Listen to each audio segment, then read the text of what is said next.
Only in bundle sheath. इथं आपल्याला picture मध्ये जे दिसतंय या फोटोग्राफ मध्ये, तर हा व्हॅस्क्युलर बंडल आहे. इथं व्हॅस्क्युलर बंडल आहेत. हा, इथं व्हॅस्क्युलर बंडल आहेत आणि त्याच्या भोवती आपल्याला इथं एक बंडल शीट क्लोरोप्लास्ट बघायला मिळत आहे. याच ठिकाणी आपल्याला निळ्या रंगाची एक रिंग बघायला मिळणार आहे, म्हणजे स्टार्च इथं प्रेझेंट आहे. Okay, so the starch is present only in bundle sheath. It shows that this given plant material is a C4 plant, and this blue necklace-like structure is called as a crans.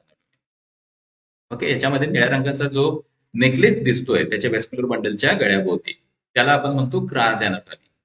This practical will help us to identify whether the given plant material is C3 or C4.